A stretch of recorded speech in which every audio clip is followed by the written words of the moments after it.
لا حول ولا قوة إلا بالله العلي العظيم. أعوذ بالله من الشيطان اللعين الرجيم. بسم الله الرحمن الرحيم. الحمد لله رب العالمين، والصلاة والسلام على سيد الأنبياء والمرسلين وخاتم النبيين أبي القاسم محمد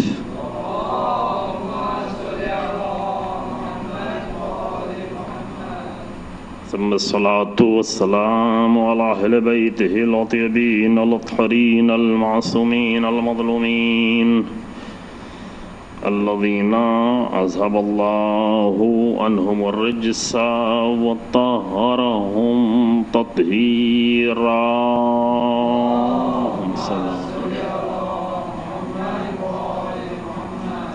ولعنة الدائمة الباقية على أعدائهم أجمعين. أما بعد، فقد قال الله تبارك وتعالى في كتابه الكريم. بسم الله الرحمن الرحيم. لقد أرسلنا رسلنا بالبينات وأنزلنا معهم الكتاب والميزان ليقوم الناس بالقسط وأنزلنا الحديد فيه بأس شديد ومنافع للناس وليعلم الله من ينصره ورسله بالغيب إن الله قوي عزيز. صلوات محمد.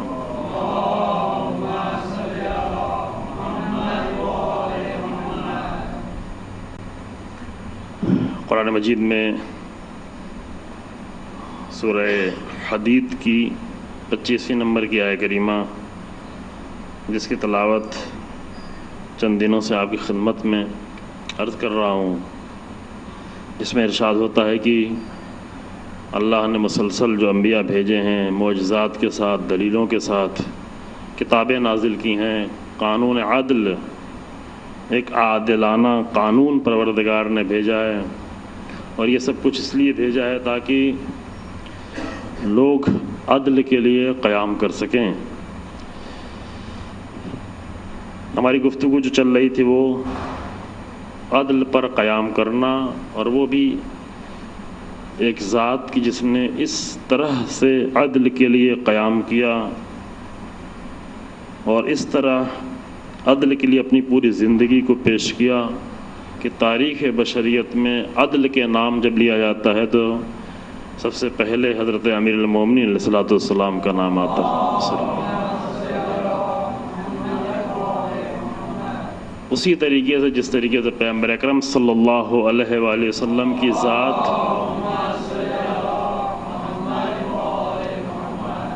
جس نے آ کر وہ عدل کا عظیم نظام پیش کیا۔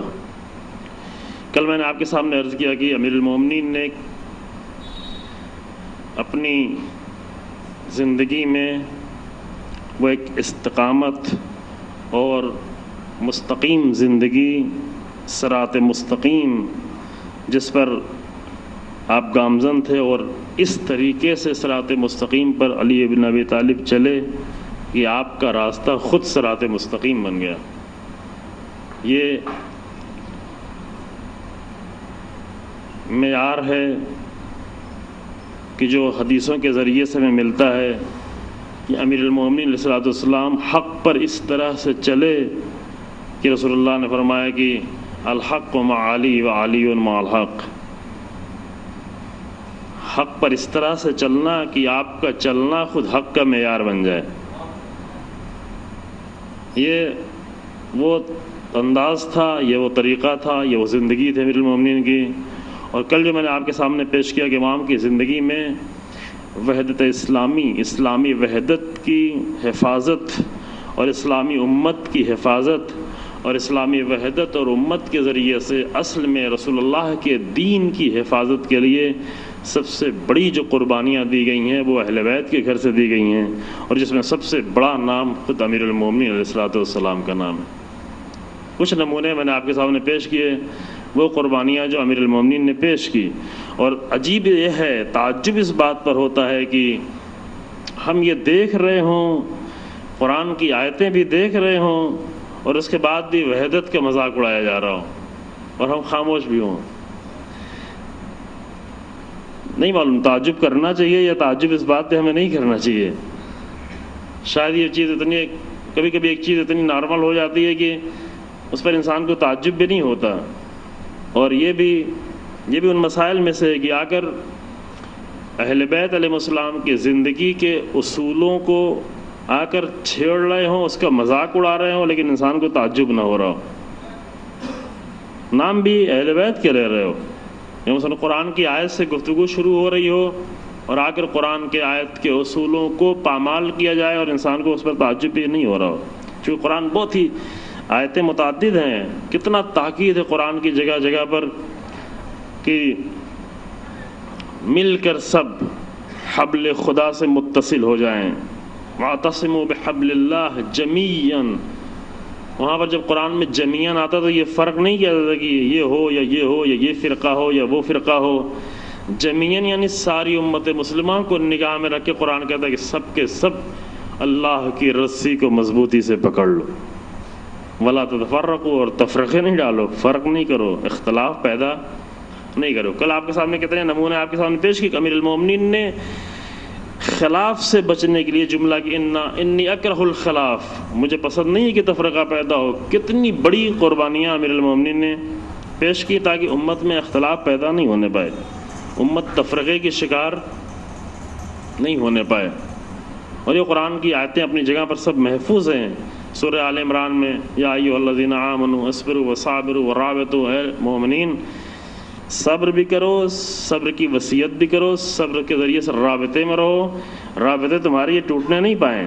میں بہت ساری آیتیں، شاید میں بعض آیتوں کے یہاں پہ حوالہ بھی دیتا چلوں تو اچھا ہوگا آپ کی خدمت میں. سورہ آل عمران کی آیت نمبر 105 ہے. چونکہ بعض برادران لکھ بھی رہے ہیں، اچھا ہے یہ رسم دھیرے دھیرے اگر قائم ہو جائے اور شروع ہو جائے تو اس کا اثر جو ہے وہ بہت ہی زیادہ اچھا اثر ہوگا انشاءاللہ، کہ مطالب لکھے بھی جا رہے ہوں. سورہ آل عمران کی آیت نمبر 105 میں ارشاد فرمایا کہ وَلَا تَكُونُوا كَالَّذِينَ تَفَرَّقُوا وَاخْتَلَفُوا مِن بَعْدِ مَا جَاءَهُمُ الْبَيِّنَاتُ أُولَٰئِكَ لَهُمْ عَذَابٌ عَظِيمٌ. یہ اسلام اور غیر اسلام کے فرق تفرقے کی بات نہیں ہے، یہ مذہبی تفرقے کی بات ہے. چونکہ مسلمان اور غیر مسلمان کے درمیان میں اگر لڑائی ہو، جھگڑا ہو تو یہ بھی ہے نقصان دہ، یہ بھی اچھا نہیں ہے، بشریت کے لیے اچھا نہیں ہے. لیکن اس سے کہیں زیادہ خطرناک مذہب کے درمیان جو تفرقے پیدا ہوتے ہیں، اختلاف پیدا ہوتے ہیں، یہ زیادہ خطرناک ہوتے ہیں، جس کے نمونے جو ہے ہمارے سامنے. قرآن کی آیت یہاں پہ کہتی ہے وَلَا تَكُونُوا كَالَّذِينَ، دیکھو ان لوگوں جیسے نہیں بن جانا کہ جنہوں نے کیا کیا، تفرقوا، جنہوں نے آ کر تفرقہ ڈالا، اختلاف ڈالا، توڑا لوگوں کو، واختلفوا، اور اختلاف پیدا کیا. دونوں لفظ استعمال کیا، تفرقوا واختلفوا. کب کیا؟ من بعد ما جاءہم البینات، بینات کے آ جانے کے بعد، دلیلوں کے آ جانے کے بعد، روشنی کے آ جانے کے بعد. پھر قرآن نے سزا بھی سنائی، اولئک لہم عذاب عظیم، ان کے لیے بہت ہی بڑا عذاب ہے، سخت عذاب ہے، دردناک عذاب ہے. سورہ آل عمران جو بھی آپ سب پڑھ کے گزر چکے ہوں گے، جو کہ ماہ رمضان میں الحمدللہ یہ توفیق ہوتی ہے کہ لوگ قرآن پڑھتے ہیں، تو سورہ آل عمران جو تیسرے اور چوتھے جز میں ہے، تیسرے چوتھے دن عام طور سے ماہ رمضان میں لوگ پڑھ کے آگے بڑھتے ہیں. سورہ آل عمران کو کہا جا سکتا ہے کہ سورہ آل عمران اتحاد کا سورہ ہے، چونکہ ایک آیت نہیں، کئی آیتیں ہیں سورہ آل عمران میں، متعدد آیتیں ہیں. میں سورہ آل عمران ہی کی چند آیتیں آپ کے سامنے پیش کر دوں. یہ آیت 105 نمبر کی پیش کی. 103 نمبر کی آیت کیا ہے؟ 103 نمبر کی آیت میں ارشاد ہے تو وَاعْتَصِمُوا بِحَبْلِ اللَّهِ جَمِيعًا وَلَا تَفَرَّقُوا، وہی لفظ، اللہ کے رسی کو مضبوطی سے پکڑو، جو شروع میں آپ کے سامنے آیت پیش کی. اور اس کو وَاذْكُرُوا نِعْمَةَ اللَّهِ عَلَيْكُمْ إِذْ كُنْتُمْ أَعْدَاءً فَأَلَّفَ بَيْنَ قُلُوبِكُمْ فَأَصْبَحْتُمْ بِنِعْمَتِهِ إِخْوَانًا. یہ بہت ہی حسین ہے. اللہ کی اس نعمت کو یاد کرو کہ جب تم آپس میں دشمن تھے، اللہ نے تمہارے درمیان میں الفت قائم کی، یہ اللہ کی نعمت ہے، اور خدا نہ کرے کہ اللہ کی اس نعمت سے ہم محروم ہو جائیں۔ اس بات کا ڈر ہوتا ہے کہ جیسے پتہ نہیں شاید یہاں پر ذکر کیا کہ اللہ کا سب سے بڑا عذاب، نہیں کسی اور جگہ پہ عرض کیا تھا، ڈبلیکن میں مجلس تھی، کہ اللہ کی طرف سے سب سے بڑا عذاب کسی انسان کے لیے یا کسی قوم کے لیے یہ ہوتا ہے کہ اللہ اس کو اس کی حالت پر چھوڑ دے۔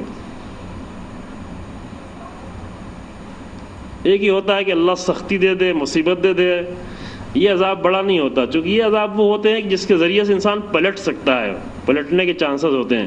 مثلا ایک انسان بیمار ہوتا ہے، بیماری اس کی ذریعہ بنتی ہے کہ وہ اللہ کی طرف پلٹ جائے، تو یہ بیماری عذاب نہیں تھی۔ ہم سمجھتے ہیں کہ اب معمولی بیماری پہ نہیں، سخت بیماری، دردناک بیماری، مثلا بہت بڑی بیماری کسی کو آ جائے، مثلا کینسر ہو، مثلا چونکہ سخت بیماری ہے نا، اس طرح کی بیماری، کڈنی فیل ہو جائے، کوئی اور کچھ بیماری، بڑی بیماری آ جائے، اور یہ بیماری اگر ذریعہ بنے انسان کے اس کے لیے، اس بیماری کے ذریعے انسان اللہ کی بارگاہ میں پلٹ جائے، اللہ سے دور ہوتا ہوا انسان اللہ کی بارگاہ میں پلٹ جائے، اللہ کو یاد کرنے لگے، تو یہ بیماری عذاب نہیں تھی بلکہ یہ بیماری نعمت تھی۔ ہم اسے عذاب کی نیت سے دیکھ رہے ہیں، لیکن واقعاً یہ بیماری، اور ممکن ہے کہ یہ بیماری گھر والوں کو پلٹا دے۔ یہ بات میں نے عرض کی ہے کہیں پر کہ کچھ 2-3 سال پہلے ایک آرٹیکل دیکھ رہے تھے کہ امریکہ جیسے ملک میں جہاں پر لوگ دین سے فرار کر رہے ہیں، وہاں پر چرچ میں آنے میں، چونکہ چرچ میں بہرحال اللہ کو یاد کیا جاتا ہے، چونکہ کرسچن بھی اللہ کو تو مانتے ہیں، یہودی بھی اللہ کو مانتے ہیں اور کرسچن بھی اللہ کو مانتے ہیں۔ امریکہ جیسے ملک میں چرچ میں آنے والوں کی تعداد 70% ان لوگوں کی ہے جن کے گھر میں کوئی بڑا مریض ہے۔ یعنی بڑا مرض جب انسان کو پیدا ہوتا ہے تو اللہ کی یاد آنا شروع ہو جاتی۔ ٹھیک ہے، اگر ایک بڑا مرض پیدا ہو جائے اور اس مرض کے ذریعے سے انسان اپنے خالق سے جو دور ہو چکا تھا، معبود سے، وہ اپنے معبود کی طرف پلٹ جائے، تو یہ بیماری عذاب نہیں تھی، یہ بیماری نعمت تھی انسان کے لیے۔ لیکن ایک عذاب جو واقعاً بڑا عذاب ہے، وہ عذاب یہ کہ اللہ کہے کہ تم کو تمہارے حال پہ ہم چھوڑتے ہیں۔ کسی انسان کو اس کے حال پر چھوڑ دینا، کبھی اس کے اندر سے کوئی آواز نہ آئے کہ تم کیا کر رہے ہو۔ مثلا ماہ رمضان آ کر گزر جائے، نہ انسان روزہ رکھے، نہ انسان دعائیں پڑھے، نہ انسان نمازیں پڑھے، نہ انسان پروردگار کو یاد کرے، نہ انسان شب قدر سے استفادہ کرے، اور اندر سے دل کوئی ملامت بھی نہ کرے، کچھ کرے بھی نہیں، بالکل عام دن جیسا لگے، ماہ رمضان آ کر گزر جائے عام دنوں جیسا لگے۔ اس کا مطلب کیا؟ یعنی اس کو اس کے حال پر چھوڑ دیا گیا ہے، کوئی آواز اس کو اندر سے ٹھوکے نہیں لگا رہی۔ یہ بڑا عذاب ہے۔ ممکن ہے بعض لوگ یہ سمجھتے ہیں کہ تو کوئی بات ہی نہیں ہے، ایک نارمل زندگی جی رہے ہیں، لیکن واقعاً یہ کیا ہوتا ہے؟ ایک بڑا عذاب ہوتا ہے۔ محرم کے ایام آئے اور انسان کو واقعاً فرصت نہ ہو، عطا عاشور کے دن بھی آ کر گزر جائے، انسان کو احساس نہ ہو، تو یہ کیا ہے؟ یہ ایک بڑی محرومی ہے اللہ کی طرف سے۔ اور یہ محرومی اگر انسان کو ہوتی ہے تو یہ کون سا عذاب ہے؟ یہ علماء نے اور بزرگان نے اللہ قرآن کی آیتوں کے ذریعے استفادہ کر کے یہاں پہ کیا فرمایا؟ کہیں اللہ اس نعمت سے محروم، قرآن نے کیا کہا کہ وَاذْكُرُوا نعمت اللہ علیکم، اللہ کی اس نعمت کو یاد کرو جو اللہ نے تم پر کی۔ وہ نعمت کیا تھی؟ اذ کنتم عادان، تم دشمن تھے۔ یہ آیت اس وقت نازل ہوئی جب عرب ایک دوسرے کے دشمن تھے اور شدید دشمن تھے، لیکن ایسا نہیں کہ آیت فقط اس زمانے کے لیے تھی۔ جب بھی اللہ کی طرف سے یہ نعمت آ جائے اور کچھ مومنین آ کر مل جائیں تو گویا یہ آیت آج بھی نازل ہو رہی ہے، آج بھی یہ آیت بتا رہی ہے۔ اذ کنتم عادان فألف بین قلوبکم، اللہ نے تمہارے دلوں کے درمیان میں تالیف یعنی ملا دیا، تمہارے دلوں کو قریب کر دیا۔ فَأَصْبَحْتُمْ بِنِعْمَتِهِ إِخْوَانًا، پھر اللہ کی نعمت کی وجہ سے تم دو بھائی ہو گئے، قریب ہو گئے، ایک دوسرے سے جدا تھے، دور تھے، قریب ہو گئے۔ وَكُنْتُمْ عَلَى شَفَا حُفْرَةٍ مِّنَ النَّارِ، اور تم آتش کے دہانے پر، آگ کے دہانے پر تھے۔ یہ آگ کے دہانے پر ہونا ممکن انسان محسوس نہیں کر رہا ہو، اس کے لیے احساس چاہیے انسان جب محسوس کرے. بس اگر یہ انسان دیکھ رہا ہو کہ معاشرے کی حالت خراب ہو رہی ہے، معاشرے کی اقتصادی حالت خراب ہو رہی ہو، معاشرے کی علمی حالت خراب ہو رہی ہو، بچے بد اخلاق ہو رہے ہوں، لوگ گناہ کی طرف جا رہے ہوں، اور اس کو کوئی احساس نہ ہو، لیکن قرآن کو احساس. قرآن کہتا ہے کنتم علی شفا حفرۃ من النار، تم آتش کے دہانے پہ کھڑے ہوئے ہو. یعنی آتش کے دہانے کا مطلب یہ نہیں کہیں آگ جلائی گئی ہو تو آگ کے پاس لا کے کھڑا کیا جائے. نہیں، آتش انسان کی سوسائٹی کے لیے آتش یہی ہے. یہ نہیں کہ جہنم بعد میں مرنے کے بعد جہنم آئے گی وہاں پر دہانے پہ کھڑے ہیں. نہیں، یہی ساری چیزیں آتش ہے جو انسان کو آتش میں ڈال رہی ہیں. انسان جل رہا ہے، انسان مشکل میں گرفتار ہے، فیملیز مشکل میں ہے، گھرانے مشکل میں ہے، سماج مشکل میں ہے. لوگ آ کر بتاتے ہیں، شکایتیں جو کرتے ہیں، ممکن ہے آپ کے پاس آ کر کوئی کہتا نہ ہو کہ یہ ہو رہا ہے، یہ ہو رہا ہے، آپ خود ہی محسوس کریں تو محسوس کر سکتے ہیں. لیکن بعض لوگوں کے پاس آ کر پورے معاشرے کی حالات جب بتائے جاتے ہیں تو بالکل دکھائی پڑ رہا ہوتا ہے کہ لوگ آتش کے دہانے پر کھڑے ہوئے ہے نا. اور دیکھیں تو دکھائی پڑے گا آپ کو کہ آتش کے دہانے پر معاشرہ، آتش کے دہانے پر. فَأَنْقَذَكُم مِّنْهَا، اللہ نے اپنی نعمتوں کے ذریعے سے تمہیں نجات دی، اس سے بچایا. یہ اللہ کی نعمت تھی. یہ سورہ آل عمران کی آیت نمبر 103 تھی. اس کے پہلے آیت نمبر 105 پڑھی. آیت نمبر 200 آخری آیت جو میں نے شروع میں پیش کی تھی، یا ایھا الذین آمنوا اصبروا وصابروا ورابطوا واتقوا اللہ لعلکم تتقون. اے مومنو، آپس میں رابطے کو بنا کے رکھو، رابطہ نہیں ٹوٹے تمہارا. کل جو نمونے پیش کیا امیر المومنین اسلام کی زندگی کے 25 سال میں امیر المومنین نے کیا کیا، کن لوگوں سے امام نے اپنے رابطے کو بنا کے رکھا اسلام کی حفاظت کے لیے اور دین کی بقا کے لیے اور رسول اللہ کے اصولوں کے باقی رکھنے کے لیے. کیسے کیسے. پھر بعد میں ائمہ کی زندگی ہے. امام زین العابدین اسلام کا دور ایک ایسا دور ہے، اللہم صلی علی محمد. دیکھیے یہ چیزیں واقع نہیں پیش ہوتی ہمارے ہاں، اس لیے صحیح تصویر ہمارے پاس نہیں بن پاتی. ایک جو صحیح تصویر بننا چاہیے وہ تصویر اسلام کی ہمارے سامنے نہیں آ پاتی. امام زین العابدین اسلام کا دور ایک ایسا دور ہے کہ جہاں پر کربلا کا واقعہ پیش آ چکا ہے، اتنے بڑے مظالم بنی امیہ ڈھا چکے ہیں اہل بیت پر، اور ان مظالم کے بعد جو حاکم بنے ہوئے ہیں وہ حاکم کون ہیں؟ یزید تو بہت جلدی ختم ہو گیا. یزید کے بیٹا بھی کچھ دن کے لیے آیا، اس نے بھی حکومت نہیں کی، وہ بھی ختم ہو گیا. یزید کا بیٹا معاویہ جس کا نام تھا. اس کے بعد جو حاکم بنا ہوا کون؟ مروان کے بیٹا عبد الملک ابن مروان، ہشام ابن، اس طرح کے لوگ امام زین العابدین الاسلام کے دور کے حاکم ہیں. یہ نام تو آپ کے سنے ہوئے نا، مروان جیسے لوگ، عبد الملک ابن مروان جیسے لوگ. ایسے دور میں امام زین العابدین علیہ السلام آ کر دعا کر رہے ہیں. کس کے لیے دعا کر رہے ہیں؟ ان مسلمانوں کے لیے دعا کر رہے ہیں جو اسلامی سرحدوں پر جنگ لڑ رہے ہیں. اب اس پہ شاید آپ کو تعجب بھی ہو. دور دیکھیں، پہلے مروان کا دور ہے، عبد الملک ابن مروان کا دور ہے، ہشام ابن عبد الملک کا دور ہے. ایسے حاکموں کا دور ہے.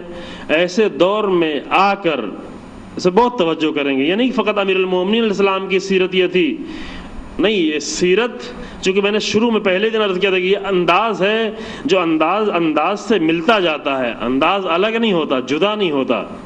وہ امیر المومنین کا دور تھا، یہ امام زین العابدین اسلام کا دور ہے کہ امام زین العابدین علیہ السلام ایک ایسے دور میں زندگی گزار رہے ہیں جہاں پر اہل بیت پر اس قدر ظلم ہوا ہے کربلا کے واقعے میں، اور خود امام پر اس قدر ظلم ہے کہ امام گفتگو بھی نہیں کر سکتے، بات بھی نہیں کر سکتے، خطبہ بھی نہیں دے سکتے، تقریر بھی نہیں کر سکتے. امام کو جو باتیں کرنا ہے وہ آ کر دعاؤں کے ذریعے سے پیش کر رہے ہیں. امام جو کچھ پیش کرنا ہے پیش تو کرنا ہے، چونکہ امام تو امام ہے، امام کو اپنی امامت کی ذمہ داری ادا کرنی ہے. امام کو دین بتانا ہے، لوگوں کو حقیقی دین لوگوں تک پہنچانا ہے. دین پہنچانے کے ذریعہ کیا تھا اس زمانے میں؟ آج کا زمانہ نہیں، آج کے زمانے میں دین پہنچانے کے ذریعے بہت ہے. آپ اس بات کا انتظار نہ کریں کہ مولوی کوئی آئے وہی ہمیں دین پہنچائے. نبی نہیں، ابھی آج آپ چاہیں تو مولوی سے بھی زیادہ دنیا میں دین پہنچا سکتے ہیں. وہ ممکن ہے یا نہیں؟ چونکہ ایسے ذرائع سامنے آ گئے ہیں، ایسے وسیلے سامنے آ گئے ہیں، ایسی چیزیں سامنے آ گئی ہیں کہ ایک انسان اپنے گھر میں بیٹھے بیٹھے چاہے تو ایک مولوی سے بھی زیادہ دنیا میں دین کو پھیلا سکتا ہے، دین کی صحیح شکل، البتہ سمجھ کے دین کو پھیلانا، ایسا نہیں کہ دین کے نام پہ کوئی بے دینی پھیلائی جا رہی ہو، دین سمجھ کے اچھے طریقے سے دین کو پھیلایا جائے. یعنی ایک موبائل انسان لے کے اور چاہے تو بہت ساری چیزیں ایک انٹرنیٹ کے ذریعے سے یہ کام کر سکتا ہے. لیکن اس زمانے میں تو کچھ نہیں تھا. اس زمانے میں کسی چیز کو پیش کرنے کا ذریعہ فقط ایک تھا اور یہ زبان تھی. زبان بھی کتنی تھی؟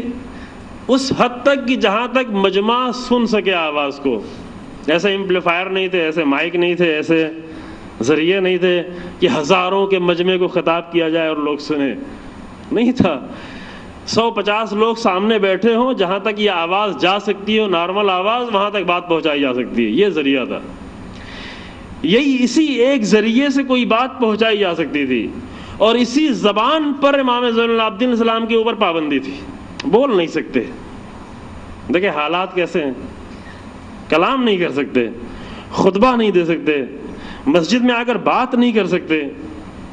آخری دور میں تھوڑا سا آسانی ہو گئی تھی، لیکن زیادہ تر دور ایسا گزرا ہے. پھر کیا کریں؟ دین نہیں پہنچائیں. ہم مولوی کی طرح سے ہو جائیں کہ کہیں مجھے بلایا نہیں گیا، مجھے دعوت نہیں دی گئی، انویٹیشن نہیں آیا ہے، تو میں کیسے بھلا جاؤں مجلس پڑھنے کے لیے. امام سجاد علیہ السلام بھی کہتے کہ مجھے کوئی بلا نہیں رہا ہے، کوئی بولنے کا موقع نہیں، میں کیسے بولوں. امام سجاد تو ہماری طریقے سے نہیں تھے نا. امام ہے. کوئی بلائے یا نہ بلائے، کوئی سنے یا نہ سنے. وہ واقعہ میں آپ کے سامنے پیش کر چکا کہ امام حسین علیہ السلام کا دور ایسا تھا کہ ایک شخص نے آ کر مسجد نبوی میں بیٹھ کر ابن عباس سے توحید کے بارے میں سوال کیا کہ توحید کے بارے میں بتائیں، کیونکہ توحید کا مسئلہ اتنا تھوڑا سخت مسئلہ ہے، پیچیدہ مسئلہ ہے. ابن عباس تھوڑی دیر کے لیے ٹھہرے، قریب میں امام حسین علیہ السلام بیٹھے تھے. امام حسین نے کہا میں تجھے توحید بتاتا ہوں. توحید کے وارث حسین ابن علی ہیں. توحید کی وراثت اس گھرانے میں آئی ہوئی ہے. علی ابن ابی طالب کی وراثت، رسول اللہ کی وراثت امام حسین علیہ السلام کے پاس ہے. امام نے کہا میں تجھے توحید بتاتا ہوں کہ توحید کیا ہے. تو اس پوچھنے والے نے کہا کہ ما سألتک، میں نے آپ سے تو سوال نہیں کیا تھا. اللہ اکبر. آج خوشی کا دن ہے، لیکن یہ مصائب کا جملہ میں نے آپ کے سامنے پڑھ دیا، اور بہت بڑا مصائب کا جملہ، اگر اس پہ آپ سوچ لیں تھوڑی دیر کے لیے. امام سے پوچھنے والے نے کہا کہ ما سألتک، میں نے آپ سے تو سوال نہیں کیا تھا، آپ کیوں بول رہے ہیں. ایسا دور امام حسین علیہ السلام کا تھا. پھر امام حسین علیہ السلام کا جو امام سجاد کا دور آتا ہے تو کیسا دور ہوتا ہے. تو امام کیا کریں؟ خاموشی سے گھر میں بیٹھ جائیں کہ بس میری ذمہ داری ختم ہو گئی، چونکہ مجھے بولنے کا ایک ہی ذریعہ ہے. نہ کتاب لکھی جا سکتی ہے، نہ خط لکھا جا سکتا ہے، پڑھنے والے لوگ نہیں ہیں، میگزین نہیں ہے، میڈیا نہیں ہے، دوسرے ذریعے نہیں ہے، کمیونیکیشن کا کوئی اور ذریعہ نہیں ہے. لیکن نہیں، امام سجاد نہیں بیٹھتے. امام سجاد پوری طریقے سے دین پہنچائیں گے. امام سجاد اسی طریقے سے دین کو پہنچائیں گے جس طریقے سے علی بن ابی طالب نے پہنچایا تھا. لیکن کیسے پہنچائیں گے؟ خطبہ نہیں دے سکتے تو آ کر دعاؤں کے ذریعے سے پورا دین پہنچایا. یہ ماہ رمضان میں توفیق پیدا کرے ہیں کہ آ کر امام سجاد علیہ السلام کی دعائیں پڑھیں. یہ ہم تاکید کیوں بار بار کریں کہ نہج البلاغہ پڑھیں، صحیفہ سجادیہ پڑھیں ہیں؟ اس لیے ہم نہیں کہہ رہے کہ یہ پڑھیں گے تو آپ کو تھوڑا ثواب مل جائے گا، تھوڑا ہم کو بھی ثواب اس میں مل جائے گا، اس لیے نہیں کہہ رہے. نہ، مجھے ثواب نہیں چاہیے، اس طرح کے ثواب کی ہمیں ضرورت نہیں ہے. خدا ثواب دینا چاہے گا تو بہت دے گا، بہت دے گا تو بہت دے گا. ہم ثواب کے پیچھے نہیں جا رہے ہیں. ہم آپ کو اس لیے پڑھنے کے لیے کہہ رہے ہیں نہج البلاغہ، اور اس لیے صحیفہ سجادیہ پڑھنے کے لیے کہہ رہے ہیں تاکہ علی ابن ابی طالب کا صحیح دین آپ کے سامنے آ جائے. توجہ فرما رہے ہیں؟ کیونکہ ہم نے اس دین کو خراب کر دیا ہے عزیزو، اس دین کی شکل بگاڑ دی ہے، اس دین پہ دوسرے لباس چڑھا دیے ہیں. مطلب وہ نہج البلاغہ جب پڑھی جائے گی تو وہ صحیح دین، پورے دین کا اگر ایک چھوٹا سا لیکن مکمل نقشہ دیکھنا ہے، بہت ہی مکمل نقشہ، تو وہ صحیفہ سجادیہ ہے. صرف 54 دعائیں، مختصر، زیادہ نہیں. صحیفہ سجادیہ پوری اٹھا کے پڑھیں، صفحے بہت کم ہیں. وہ تو ساتھ میں اور بہت ساری چیزیں لکھی ہوئی ہیں اور ترجمہ ہے، اس لیے زیادہ موٹی کتاب تھوڑا دکھتی ہے. ورنہ ہمارے پاس صحیفہ سجادیہ اتنی بڑی سی کتاب ہے، اتنی سائز میں چھوٹی سی، یہاں پہ لائے، جیب میں نہیں لائے، یعنی اتنے سے جیب میں آ جاتی، اتنی بڑی سی ہے. یعنی اگر انسان پڑھنا چاہے 2 دن میں پوری صحیفہ سجادیہ 4 گھنٹے میں پوری ساری دعائیں پڑھ ڈالے، 4-5 گھنٹے میں. لیکن اس 4-5 گھنٹے یہ 54 دعاؤں میں دین کا ایک مکمل خالص نسخہ موجود ہے. نسخہ نہیں، پورا نقشہ دین کا موجود ہے. کون سا دین؟ وہ رسول اللہ کا دین، وہ علی ابن ابی طالب کا دین، وہ امیر المومنین کا دین. تو امام نے کیا کیا؟ بول نہیں سکتے تو کیا کریں گے؟ ٹھیک ہے، تو مجھے بولنے نہیں دو گے، مجھے تقریر نہیں کرنے دو گے، مجھے خطبہ نہیں دینے گے، مجھے گفتگو نہیں کرنے دو گے، کچھ نہیں کرنے دو گے، مجھے دعا تو پڑھنے دو گے. امام دعا پڑھ رہے ہیں، لیکن دعا کیا پڑھ رہے ہیں؟ دعا میں پورا دین پیش کر رہے ہیں. مثلا اگر انسان آگے صرف ایک دعائے مکارم الاخلاق پڑھ لے، ایک دعا فقط دعائے مکارم الاخلاق، اس کی پوری زندگی میں ایسا انقلاب آ جائے کہ خود اپنے اوپر انسان تعجب کرے کہ میں وہی تھا جو کل تھا، میں آج وہی ہوں جو کل تھا. البتہ ثواب کے لیے نہیں، میں نے کہا کہ جا کے آپ عربی میں پڑھ کے چلے آئیں گے تو کوئی فرق نہیں پڑنے والا ہے، کوئی بھی اثر ہونے والا نہیں ہے. لیکن اگر واقعاً دعائے مکارم الاخلاق کو انسان جا کر پڑھ لے سمجھ کے، آسان ہے، بہت مشکل نہیں، تھوڑا بڑی ہے البتہ، دوسری دعائیں چھوٹی ہیں، تو اتنا بڑا انقلاب اس کی زندگی میں ایک دن میں آ سکتا ہے کہ انسان خود اپنے اوپر تعجب کرے کہ واقعاً میں کل کا انسان جو تھا وہی آج ہوں یا کچھ اور ہو گیا ہوں. ایسا پیش کیا امام سید سجاد علیہ السلام نے. امام نے یہ پیش کیا، یہ امام کا دور تھا. البتہ امام کے اوپر ایک ذمہ داری اور تھی. امام کے اوپر ذمہ داری فقط دین پیش کرنا نہیں تھی، بلکہ امام پر ایک دوسری بھی ذمہ داری تھی، وہ کربلا کو پیش کرنا تھی. کربلا ایک بہت بڑا واقعہ پیش آیا تھا امام کے دور میں، اور امام کی ذمہ داری تھی کہ کربلا کو پیش کریں. کہ البتہ کربلا کو پیش کرنا در حقیقت دین ہی کو پیش کرنا تھا، اور یہ ذمہ داری بھی امام کو ادا کرنا. لیکن کیسے ادا کریں؟ مجلس پڑھیں ہماری طریقے سے، آ کر مصائب پڑھیں کر نہیں پڑھ سکتے، مجلس پڑھ نہیں سکتے، مصائب پڑھ نہیں سکتے، تو کیسے پیش کریں؟ دین کو تو پیش کیا دعاؤں کی شکل میں، کربلا کو امام کیسے پیش کریں؟ کربلا کو امام نے آ کر آنسوؤں کے ذریعے سے پیش کرنا شروع کر دیا. یہ انداز تھا امام زین العابدین السلام کا، آنسوؤں کے ذریعے سے کربلا. ایک ایسے دور میں امام سید سجاد ہیں، ایسے دور میں جہاں بول نہیں سکتے، لیکن وہی امام سجاد ایک ایسے دور میں مروان و عبد الملک ابن مروان و ہشام کے دور میں آ کر کیا دعا کر رہے ہیں؟ اب یہ جا کر پڑھیں، یہ دعائیں نہیں پیش کی جاتی. امام آ کر دعا کر رہے ہیں کہ اے میرے اللہ، اس دور کے جو لوگ مسلمان امت مسلمہ جو سرحدوں پر جنگ کر رہی ہے، ان کے لیے بڑی تفصیل سے مفصل دعا، ایک ایک جملے جا کر پڑھیں. پروردگارہ، میں تو گھر میں آرام سے ہوں، لیکن وہ کن تکلیفوں میں ہیں. میں اپنے وطن بچوں کے ساتھ ہوں، وطن میں ہوں، لوگوں کے ساتھ ہوں، وہ کن عالم میں ہے، تنہائی میں ہے، وہ زخم کھا رہے ہیں.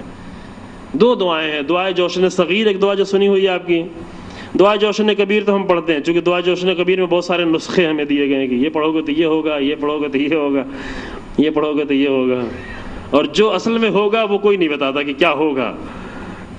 اصل میں جو ہوگا، یعنی 1000 نام سے اللہ کو پکارنا، یہ سب سے بڑی بات یہی ہے. سب سے بڑی چیز یہ کہ 1000 ناموں سے انسان کا اللہ سے رابطہ ہو گیا. یہ نہیں کوئی بتاتا کہ رابطہ ہو گیا. شب قدر میں عبد اور معبود کے درمیان میں رابطہ برقرار ہو گیا، یہ نہیں بتایا جاتا. بتایا کیا جاتا ہے کہ یہ پڑھو گے تو یہ ہو جائے گا، یہ پڑھو گے تو یہ ہو جائے گا، یہ پڑھو گے تو یہ مشکل حل ہو جائے گی. دعائے جوشن صغیر اس کا کوئی نام ہی نہیں لیتا. کیوں ہو؟ جو اس کو اگر پڑھیں گے تو بتانا پڑے کہ امام کس دور میں یہ دعا کر رہے تھے، اور یہ بات سمجھ میں نہیں آتی، نہ لوگوں کو سمجھ میں آتی ہے، نہ ذاکرین کو سمجھ میں آتی ہے، نہ ہم جیسے مولویوں کو سمجھ میں آتی ہے، کسی کو سمجھ نہیں آتی. جو ہمارا ذہن ایسا نہیں ہے. امام نے ایسے دور میں آ کر ان مجاہدوں کے لیے دعا کی ہے، بڑی لمبی دعا. شاید آپ نے سنا ہو، حتمن جا کے مطلب پڑھے دعا جوشن صغیر میں. 2006 میں جب حزب اللہ کی جنگ ہو رہی تھی اسرائیل سے، تو بہت سارے مومنین کی آرزو تھی، ان لوگوں نے درخواست کی کہ ہمیں موقع دیا جائے کہ ہم بھی آئیں. مختلف ملکوں سے، بہت سارے ملکوں سے، میں نام نہیں لیتا ملکوں کا، بہت سارے ملکوں سے لوگوں نے تقاضا کیا کہ ہم کو بھی موقع دیں، ہم بھی آئیں اسرائیل جیسے دشمن کے مقابلے میں لڑنے کے لیے. تو ادھر سے حزب اللہ کی طرف سے صرف یہ، ابھی یورپ نے آ کر حزب اللہ کے ایک ونگ کو جو ہے ٹیررسٹ گروپ میں، اس کا نام کل ہی کی خبر میں آپ لوگوں نے پڑھا ہوگا، جن کو ٹیررسٹ گروپ میں ڈالنا چاہیے ان کی مل کر آج سب مدد کر رہے ہیں سیریا میں. یہ عجوبہ ہے تاریخ کا. جو دنیا کے ٹیررسٹ لوگ ہیں، پوری دنیا کے ٹیررسٹ لوگوں کو جمع کر کے آج یورپ اور امریکہ آ کر ان کی مدد کر رہا ہے، مال سے، دولت سے، اسلحوں سے. اور جن لوگوں نے اپنی جان، اپنی عزت، اپنے ناموس، اپنی زمین کو بچانے کے لیے جنگ لڑی، ان کو ٹیررسٹ بنا رہے ہیں. یہ نئے زمانے کا ظلم ہے. ایسا جب ظلم ہو تو امام زمان کا انتظار کرنا چاہیے واقعا. پھر لگتا ہے کہ زمانہ نزدیک ہونے والا ہے. سب سے بڑے ٹیررسٹ اسرائیل، جو دنیا کا ٹیررسٹ ترین ملک، پورا ملک ٹیررسٹ، جو اگر منسٹروں کو مارتا ہے. ابھی کئی منسٹر فلسطین کی اسرائیل کی جیلوں میں ہیں. جو وزیر اعظم کو مار دیتا ہے، جو رہبروں کو مارتا ہے، اس کو کوئی ٹیررسٹ نہیں کہتا، لیکن حزب اللہ کو ٹیررسٹ کہتے ہیں. لہذا کھل کے ہمیں کہنا ہے، حزب اللہ یہ جب 2006 میں دنیا کے سب سے بڑے ٹیررسٹ ملک سے جنگ کر رہا تھا، اسرائیل سے، اس وقت یہ بات میں یہ اس لیے عرض کر رہا ہوں کہ ریکارڈ بھی ہو رہی ہے اور نیٹ پہ بھی جا رہی ہے، شاید کہیں اور سنی جائے. بعض لوگ کہتے ہیں یہ باتیں نہ کریں کیونکہ ڈر کی بات ہے. میں کہوں نہیں، سب سے زیادہ ڈرنا چاہیے تو مجھے ڈرنا چاہیے. آپ کیوں ڈر رہے ہیں؟ آپ کو تو کوئی آ کے نہیں پکڑے گا کہ آپ مجلس سن رہے تھے، تقریر سن رہے تھے. اگر کسی کو پکڑنا ہے تو اسے آ کے مجھے پکڑنا چاہیے. آپ یہ بول کیا رہے تھے؟ کیوں کسی کو پرواہ ہے؟ میں عرض کر رہا ہوں، آپ سنیں. 2006 میں جب دنیا کے کئی ملکوں سے مومنین نے تقاضا کیا کہ مجھے بھی آنے کا موقع دیں، میں بھی اس الہی جہاد میں شرکت کرنا چاہتا ہوں، تو حزب اللہ نے صرف اتنا کہا کہ مجھے ابھی آپ کے افراد کی ضرورت نہیں ہے، میرے پاس اتنے لوگ موجود ہیں کہ اسرائیل جیسے ملک کے لیے کافی ہیں. اور یہ ثابت کر کے دکھا دیا. اگر یہ بات 2006 سے پہلے کہی جاتی تو لوگ کہتے ہیں یہ کیسے مذاق کی باتیں کر رہے ہیں، کہاں اسرائیل جیسا ملک، دنیا کی چھٹی طاقت، اور کہاں حزب اللہ چھوٹا سا گروہ، یہ کیسی باتیں کر رہے ہیں. لیکن انہوں نے 33 دن میں یہ ثابت کر کے دکھا دیا. انہوں نے کہا کہ اگر آپ میرے لیے کچھ کرنا چاہتے ہیں تو فقط ایک کام کریں، کیا؟ دعائے جوشن صغیر پڑھیں. امام سید سجاد کی دعا ہے. آپ میرے لیے اگر کچھ کرنا چاہتے ہیں تو کیا کریں؟ دعائے جوشن صغیر پڑھیں. ہم لوگوں نے رکھا تھا وہاں قم میں، بڑے پروگرام رکھے تھے دعائے جوشن صغیر کے. اور المنار چینل پہ بھی یہ روزانہ دعا آتی تھی. اور آپ کو شاید یقین نہ آئے اس بات پر کہ بعد میں کہیں میں یہ بات عرض کر چکا ہوں کہ بعد میں اسرائیل جنگ ہار جانے کے بعد پورا ایک ریسرچ گروپ بیٹھا جو اس بات پر ریسرچ کر رہا تھا کہ دعائے جوشن صغیر ہے کیا. تو جو فرمایا آپ نے، ہم ابھی دعائے جوشن صغیر پڑھتے نہیں ہیں، لیکن اسرائیل میں بڑے بڑے ان کے اسکالرز کو بٹھایا گیا کہ آ کر تم ریسرچ کرو کہ دعائے جوشن صغیر ہے کیا، جس کے لیے تقاضا کیا گیا اور جو روزانہ المنار چینل پر نشر ہوتی تھی. اور شاید یہی امام سید سجاد کی دعا سبب بنی ہو حزب اللہ کے فتح کے لیے، چونکہ امام کی دعا میں یہ اثر ہے عزیزو جو آج بھی اثر ڈال سکتی ہے. تو میں نے کیا عرض کیا، یہ دعا امام نے کس دور میں کی ہے؟ یہ نقطہ اہم یہ ہے کہ امام نے یہ دعا، دو دعائیں، دعائے جوشن صغیر بھی ہے، دعائے اہل ثغور بھی. اہل ثغور یعنی سرحد والوں کے لیے دعا، ثغور کے معنی ہی سرحد ہے، جو صحیفہ سجادیہ میں موجود ہے. یہ دعا امام نے کس دور میں کی؟ مروان کے دور میں، ہشام ابن عبد الملک کے دور میں،